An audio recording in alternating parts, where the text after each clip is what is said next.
আসসালামু আলাইকুম বন্ধুরা, আমরা আবার আজকে চলে আসলাম আমাদের ইঞ্জিনিয়ার সুরুজ ভাইয়ের কাছে। উনি আমার সহকর্মী।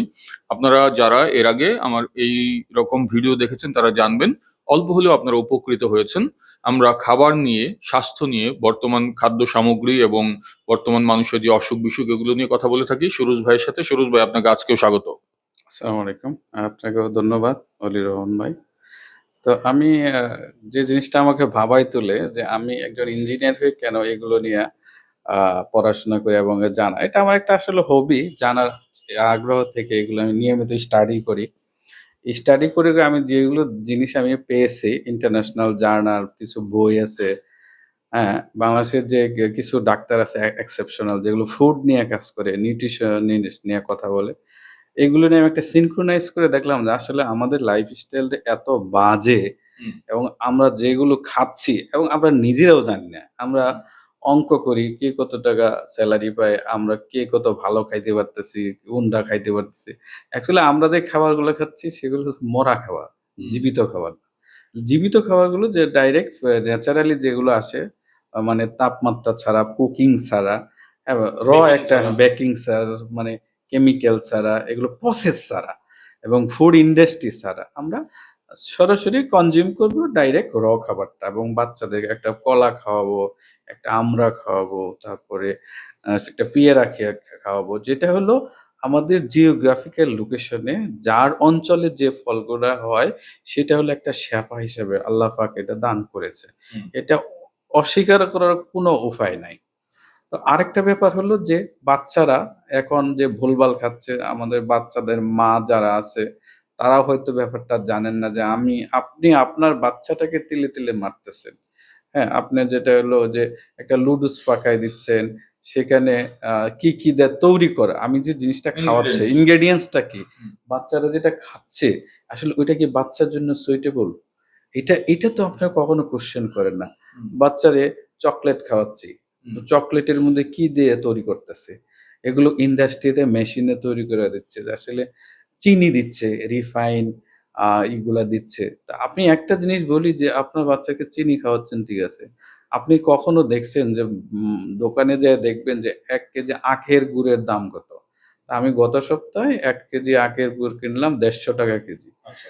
আর সেখানে ১ কেজি সাদা চিনি, রিফাইন করা চিনি ৳৭৫-৭৬ কেজি। তাহলে ১ কেজি চিনির দাম হলো সবচেয়ে কম।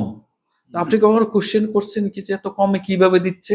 হুম। তো এখানে অরিজিনাল চিনিটা আমরা পাচ্ছি না। সেটা হলো রিফাইন করতে, করতে এখানে যখন আখটাকে রিফাইন করে ২৩ টা কেমিক্যাল মিক্সার করতে হয়। রিফাইন করতে, করতে, করতে, করতে সাদা যেটা থাকে এটার মধ্যে কোনো মিনারেলস থাকে না। এটা সরাসরি থাকে সুগার, সুগারটা ব্লাডে ঢুকে যাচ্ছে। ওহহো! ব্লাডে ঢুকে যাচ্ছে সবচেয়ে ডেঞ্জারাস যে জিনিসটা আখ আখের রস কিন্তু অনেক উপকারী। হুম, সেখানে ১১টা থেকে ১২টা মিনারেলস আছে। আখের রস খান বাচ্চাকে ডাইরেক্ট খাওয়ান। অথবা সরাসরি একটা আখের টুকরো কিনে আপনি চাবাইয়া খান, আপনার দাঁত পরিষ্কার হবে। আপনি মিনারেলস নেন। মিনারেলস গুলো কোনগুলা? Potassium, calcium, magnesium, phosphorus, sodium, হ্যাঁ, সালফার এই সমস্ত উপাদান ডাইরেক্ট আসতেছে। যখন এখানে রিফাইন করা হচ্ছে এই মিনারেলস গুলা আর থাকতেছে না। রাইট। হ্যাঁ, যখন আবার এগুলো আমি খাইলাম, মানবদেহে সবচাইতে বেশি এনার্জি লস হয় এই চিনি ডাইজেস্ট করতে। চিনি মানে মানে যে সুগারটা, হ্যাঁ, যে আচ্ছা, রিফাইন করা যে সুগারটা। আচ্ছা। ডাইজেস্ট করতে যখন আমি তো মিনারেলস নিচ্ছিই না, হুম, হুম, হুম। হ্যাঁ? সবচেয়ে হলো এই চিনি যখন বডিতে ভাঙতে হয়, তখন আবার এর মিনারেলস এর দরকার পড়ে। মিনারেলস ত তো থাকে না। থাকে না। যেহেতু নাই এটা ভাঙতে হবে। ভাঙতে হুম, গেলে পটাশিয়াম, ফসফরাস, তারপরে ম্যাগনেসিয়াম, হ্যাঁ? সালফার, তারপরে সোডিয়াম এগুলো আবার আমার কিডনি, লিভার, হ্যাঁ? এগুলো সমস্ত জায়গা থেকে মাসল থেকে বোন থেকে টান দিতেছে। ওকে। এটা আমি ল্যাকিংস এ থেকে যাচ্ছি। হুম, তাইলে আমি কেন চিনিটা খাবো? হ্যাঁ, চিনি খান, রটা খান অথবা গুড় খান। তাহলে যদি ওই লোক ৳১৫০ র জিনিসটাকে ৳৭৫ দেয়, তাহলে এখানে বুঝতে হবে সামথিং রং। হুম, হুম, আর হুম। কিছু বলার অপেক্ষা থাকে না আমাদের। সেক্ষেত্রে আমি আবারও বলব যে আমরা যে এই যে ব্রয়লার মুরগিটা খাচ্ছি, অন্যান্য মুরগি, দেশি মুরগির দাম কিন্তু প্রায় ৳৫০০ র উপরে কেজি। দেশি মুরগি পাওয়া যায়। কিন্তু ব্রয়লার মুরগি দেখা গেল যে ২০০ বা এরকম বিলো 200। তো এই মুরগিগুলো তো খাইতে খুব মজা লাগে, টেস্ট অনেক। তো বাচ্চাদের যে আমরা খাওয়াচ্ছি, হ্যাঁ, বিভিন্ন বার্গারের দোকানে বা বাসায় chicken fry, KFC, burger king, এগুলো কি আসলে উপকারী? না, না, না, এগুলো কিভাবে? এখানে তো যে স্টেরয়েড ইউজ করছে, কেমিক্যাল ইউজ করছে, এগুলো থেকে যাচ্ছে। আচ্ছা। যে মুরগিটা যেগুলো মুরগি দানা জপটে ন্যাচারালি খাবার খায়, এগুলো তো পাওয়াই যায় না। হ্যাঁ, আপনি খাবেন যে মুরগিটার বোনটা অনেক শক্ত, দাঁত দিয়ে চিবাই খেতে হয়। খাইতে মানে কষ্ট শক্ত হয়, খুব কষ্ট কষ্ট হয়। হয়। হ্যাঁ। আর আপনি ডাইরেক্ট কনজিউম করতেছে। এগুলোতে যারা ফুডের বিজনেস করে প্রফিট বেশি। ওকে। ১ কেজি ব্রয়লার মুরগির দাম হচ্ছে আপনার ৳২০০, হুম। ৳১৮০। এরকম? হ্যাঁ, এরকম। আর একটা ১ কেজি দেশি মুরগির দাম ৳৫০০ থেকে ৳৬০০। হ্যাঁ, আপনি খান। হুম। কম হোটেলে দাম। যেয়ে কম খান, আপনি ওই দেশি মুরগিটা খান। ১ পিস খান ১ ৩ পিস পিসের খান, জায়গায় ৩ নাকি? পিসের জায়গায় ১ পিস খান। কিন্তু আমরা তো ফ্রাইড চিকেন খাচ্ছি, ফ্রাইড রাইস খাচ্ছি।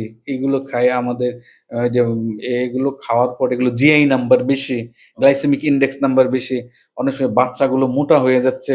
হ্যাঁ, একটা সবচেয়ে খারাপ ব্যবহার হলো আমার শেপটা কেন নষ্ট হচ্ছে? Body shape. Body shape. হুম। বডি শেপ আপনাকে দেখতে অনেক সুন্দর দেখা যায়। যখন আমার পেটটা বড় হয়ে যাচ্ছে, আমার বডি মোটা হয়ে যাচ্ছে, হ্যাঁ? অসুখ-বিসুখও তো আসছে। অসুখ-বিসুখ দেখা যাচ্ছে এগুলো আমরা কন্ট্রোল জানি না, আমরা হিসাব জানি না। হুম, যে হুম, আমি কি খাইলে সুস্থ থাকবো, আমার বডি শেপটা ভালো থাকবো।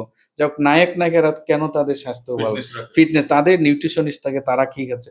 আমাদের তো অত হিসাব করার দরকার নাই। মিনিমাম একটা ক্রাইটেরিয়া মিট করতে পারলেই দ্যাটস ওকে। আপনি তা আমি আপনার সাথে আমি একটু যোগ করব, সেটা হচ্ছে আমাদের বাংলাদেশে একজন ৬০ বছরের মানুষ, বাংলাদেশে গ্রাম এলাকায় যারা কাজ করে। আর প্রায় ৬০ বছরের বয়স হচ্ছে আমাদের নায়ক সালমান খান ইন্ডিয়ার। একটু কম্পেয়ার করবেন যে উনি কি ফিটনেসটা ধরে রাখছে, এখনো ইয়াং, মনে হয় যে একদম তরুণ। আর আমাদের ৬০ বছরের একটা লোক, সে মনের থেকেও বুড়িয়ে যাচ্ছে, শারীরিকভাবেও বুড়িয়ে যাচ্ছে। এর কারণটা কি? কারণটা হলো আমাদের সাইকোলজি। ওকে, সাইকোলজি আমি মারা যাবো। আমার অসুখ হচ্ছে। যখন থিংকিং করে, যখন অসুখ হওয়ার পরে হাসপাতালে যাচ্ছে, ওকে। যাওয়ার পরে সে দেখতেছে মানে ওইখানে গেলে মনে হচ্ছে আশেপাশে। যে সারা দেশের লোকই মনে হয় যে অসুস্থ। হ্যাঁ, হ্যাঁ, আসলে হ্যাঁ? তাই। তার সাইকোলজি আল্লাহ আমি আর কয়দিন বাঁচবো। ওকে। এই যে ডিজির ভিতরে আ আবার দেখা যাচ্ছে আমাদের কিছু ইন্সুরেন্স কোম্পানি আছে। হ্যাঁ? ভয় দেখায়। ভয় দেখা যাচ্ছে আপনি লাইফ ইন্সুরেন্স করে রাখেন। অসুখ হবে, আপনি চিকিৎসা করুন। আরে আমি তো ধরেই নিচ্ছি আমি অসুখ হব। না আমার কি এটা ইচ্ছা হয় না আমি অসুখ হব না? ওকে। না আমার মরতে হবে ঠিক আছে। আমিও তো মারা যাবো। ঠিক মরতে আছে? হবে সবাইকে। কিন্তু আমি সুস্থ পাবো। এখনকার ওষুধগুলো এত ক্রিটিক্যাল মানে এত মানে এক্সপেনসিভ একটা মানুষটাকে পথে বসার মতো ফকির বানাই দিচ্ছে অসুখে। ওকে। গত সপ্তাহে আমার এক আপন চাচাতো ভাই তার রিং পরানো হইছে। হার্টের। হার্ডে রিং পরাইছে। তার আ সম্পদ যেগুলো ছিল সব বিক্রি করে দিয়ে আহা! রিং পরেছে। এখন রিং পরাইলে কি সে সুস্থ থাকবে? না। তা আমি না স্টাডি করলাম যে তার আবার রিং পরাইতে হতে পারে। তা আবার ওখানে আ মানে যে কোলেস্টেরল জমতে পারে। এটা কেউ ওয়ারেন্টি গ্যারান্টি দিতে পারবে না। তো হ্যাঁ? রিং যে পরার মতো অবস্থা হচ্ছে কেন? হ্যাঁ, হচ্ছে যে সে তো ইচ্ছামত খাচ্ছে এবং সে খাবার সম্পর্কে জানে। কন্ট্রোল আমাদের নাই কোনো। ট্র্যাডিশনটা যেভাবে চলে আসছে, আমার বাবা যেভাবে খাচ্ছে, আমি সেভাবে খাচ্ছি। আমার এইখানে আমার বাচ্চাটা ওইভাবে শিখে যাচ্ছে।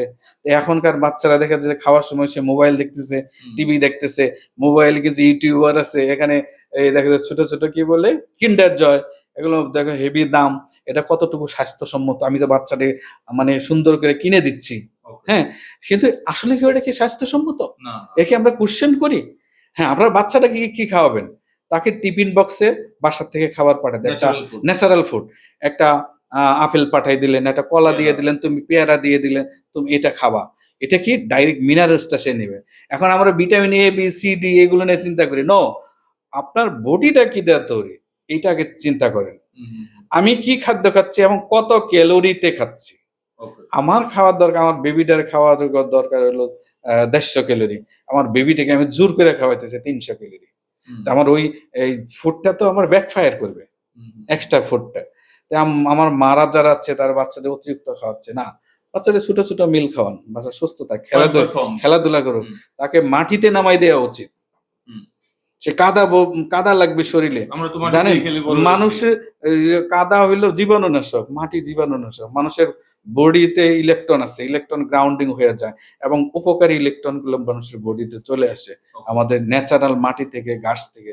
আমরা এগুলো যাই না, তাহলে আমার অসুখ কেন হবে না? আচ্ছা, আরেকটা বিষয় বলব, সেটা হচ্ছে এখনকার যে সময়, এখন সামাজিক যোগাযোগ মাধ্যমের সময়, Facebook, YouTube, হ্যাঁ? Instagram।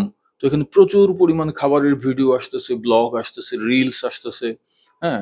আমার পরিচিত অনেকেই আছে এরকম যে খাবারের ব্লগ দেখে দেখে ওই রেস্টুরেন্টটা খুব ভালো খাবার, আমরা চলুন ওখানে যাই। হ্যাঁ, মানে মহিলারাও পুরুষরাও সবাই দেখছে, বাচ্চারাও দেখছে। হ্যাঁ, এরকম ফুড পান্ডা বিভিন্ন খাবার অফার দিচ্ছে, 50% ডিসকাউন্ট।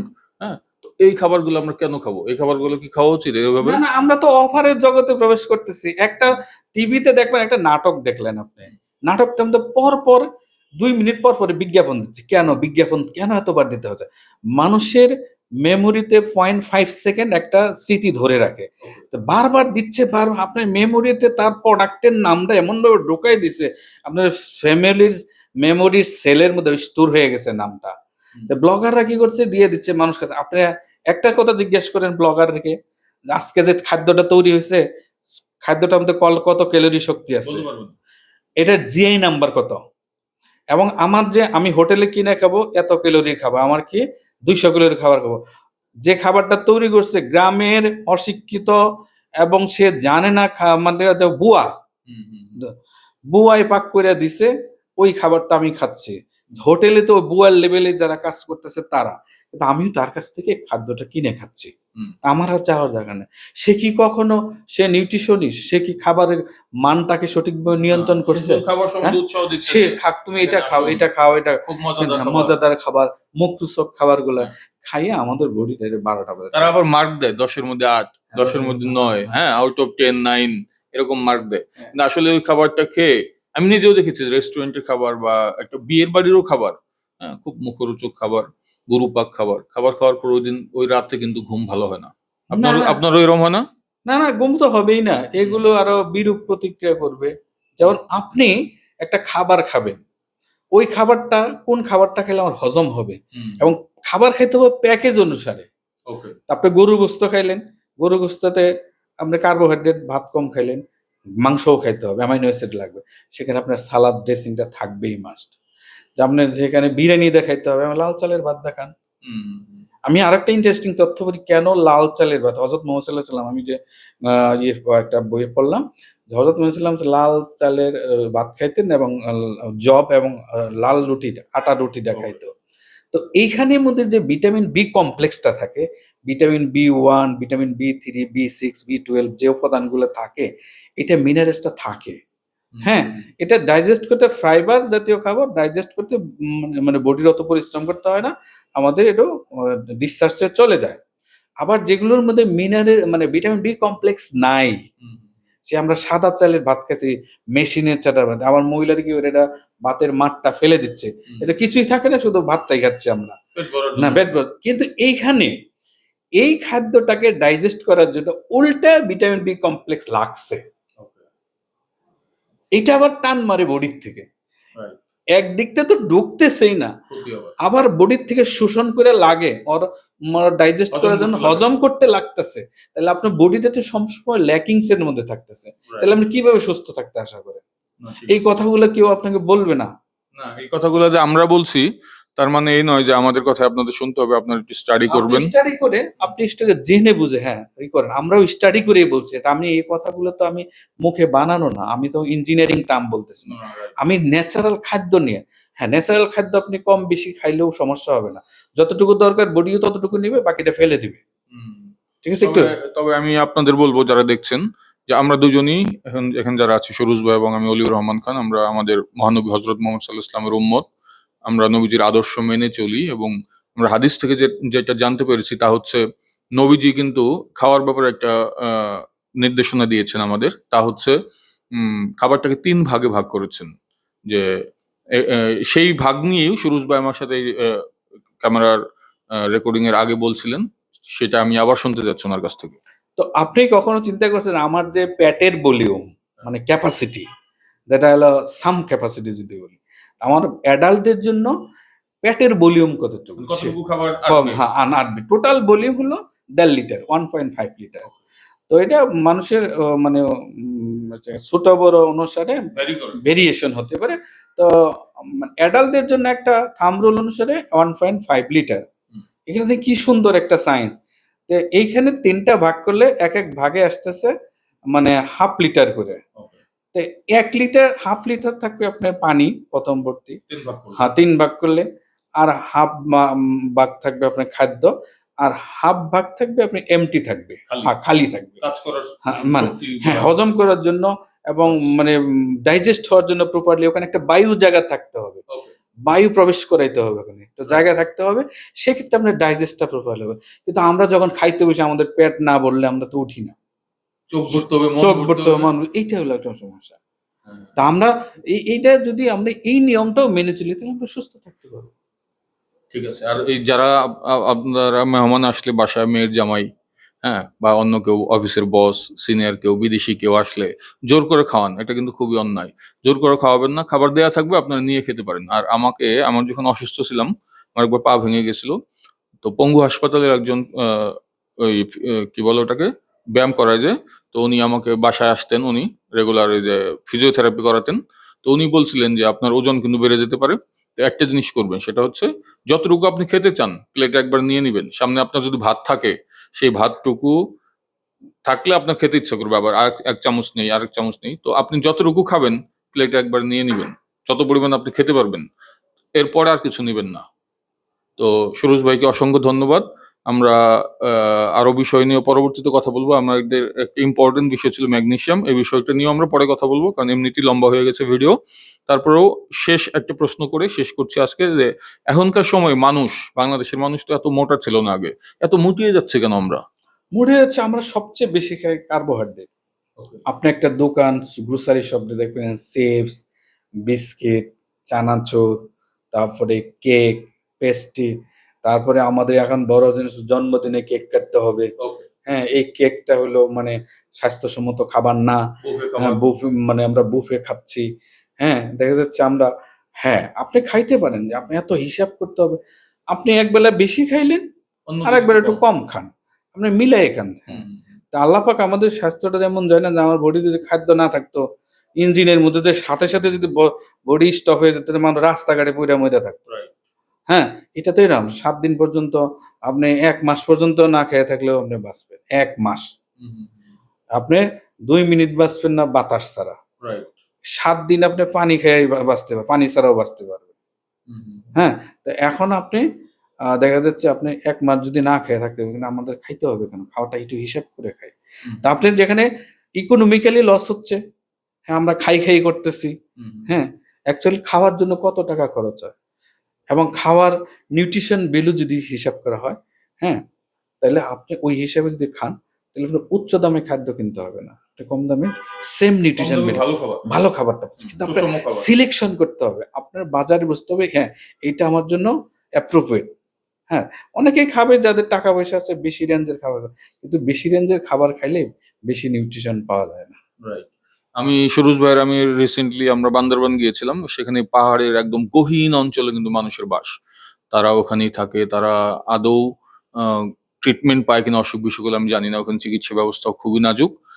কিন্তু ওই পাহাড়ে থাকার পরও তারা কিন্তু অনেক সুস্থ। মানুষদের পেশি শক্তি থেকে শুরু করে আমি একটা মানুষকে দেখিনি যে পেট ফোলা বা ভুঁড়িওয়ালা, হ্যাঁ? তো ওই সম্পর্কে আপনি কিছু বলবেন, যে পাহাড়ের মানুষগুলা বা চরের মানুষগুলা বাংলাদেশের প্রত্যন্ত অঞ্চলে সুন্দরবন, হ্যাঁ, সেন্ট মার্টিন বা পাহাড়, আমাদের পার্বত্য চট্টগ্রামের মানুষগুলো এত সুস্থ থাকতেছে কিভাবে? সুস্থ থাকতেছে তাদের, আমি একটা তথ্য পাইছি যে তাদের ফুসফুস অনেক বড় থাকে। আলহামদুলিল্লাহ। ফুসফুস তারা অক্সিজেন বেশি নিচ্ছে এবং ন্যাচারালি খাবারগুলা খাচ্ছে। এবং দেখা গেছে যারা পাহাড়ি অঞ্চলে এবং দ্বীপে বসবাস করে, এই সমস্ত মানুষের আয়ুষ্কাল বেশি। সুস্থ তো থাকতেছে। সুস্থ থাকতে কেন? তারা মেইনলি হলো অক্সিজেনে ভরপুর খাদ্য থাকতেছে এবং খাবারটা খাচ্ছে ফ্রেশ, ন্যাচারালি। এইজন্য তাদের অসুখ কম হয়। তারা প্রসেস ফুড পায়ই না। এইজন্যই তারা সুস্থ থাকার মেইন কথা। তারপর একটা হলো যে আমরাও যদি আমরা অক্সিজেনটা বেশি নেই, সকালে ঘুম থেকে উঠে আমরা শ্বাসের ব্যায়াম করি। শ্বাসের ব্যায়ামের অর্থ কি? সেখানে কার্বন ডাই অক্সাইড এবং পানির সাথে রিঅ্যাকশন করে হাইড্রোজেন আয়ন তৈরি করে। যাদের বডিতে হাইড্রোজেন আয়নের পরিমাণ বেশি থাকবে, অর্থাৎ বডি থাকবে অ্যালকালাইনিটিতে, অর্থাৎ অ্যাসিডীয় ফর্মে থাকবে না। অ্যাসিডীয় ফর্মে যদি আপনার বডি চলে যায়, তাহলে আপনার অসুখ বাসা বাঁধবে। অ্যালকালাইনিট ফর্মে চলে গেলে আপনার অসুখ খুবই কম হবে। যেমন আপনার বডিতে হাইড্রোজেন আয়ন বেশি পরিমাণ আছে। হাইড্রোজেন আয়নটা আইডেন্টিফাই করার একটা ফর্মুলা আছে। হাইড্রোজেন আয়নের ঋণাত্মক লগারিদমকে পিএইচ বলে। সেটা হলো ব্লাডের যে পিএইচটা যদি অ্যালকালাইন ফর্মে থাকে, পিএইচ এর রেঞ্জ হলো 7.35 থেকে 7.45, এটা হলো নর্মাল রেঞ্জ। যদি 7.45 এর উপরে থাকে পেইজের ভ্যালুটা, অর্থাৎ আপনার হাইড্রোজেন আয়ন বেশি আছে, অক্সিজেন বেশি ঢোকান আছে, তাহলে আপনার অ্যালকালাইনেট ফর্মে থাকলে আপনার অসুখটা কম হবে। অনেক ধন্যবাদ সুরজ ভাইকে। আবার ইনশাল্লাহ কথা হবে। আপনাকে অনেক অসংখ্য ধন্যবাদ অলিউর রহমান ভাই। তো আমার এটা হলো আমার মানুষগুলো জানুক এবং এটা শিখুক এবং তারা সুস্থ থাকুক, এটা আমার একটা মেসেজ। আমরা আমরা আসলে একসময় থাকবো না, কিন্তু আমি এটা ইউটিউবে দিয়ে রাখবো। পরবর্তী প্রজন্ম হয়তো এটা দেখবে এবং নেক্সট টাইম তারা হয়তো ভালো কিছু করবে, অনুপ্রাণিত হবে আমাদের দেখে। আরেকটা কথা হচ্ছে, অক্সিজেনের কথা বললেন ভাই, যে বিশুদ্ধ অক্সিজেন পায় পাহাড় বা দ্বীপের অঞ্চলে মানুষ। আমরা কি অক্সিজেন পাই? আমরা তো রাজধানী ঢাকাতে আছি। আপনারা কি জানেন ঢাকার বাতাস কত পরিমাণ দূষিত? কোন সরকার কে নিয়ে কাজ করছে?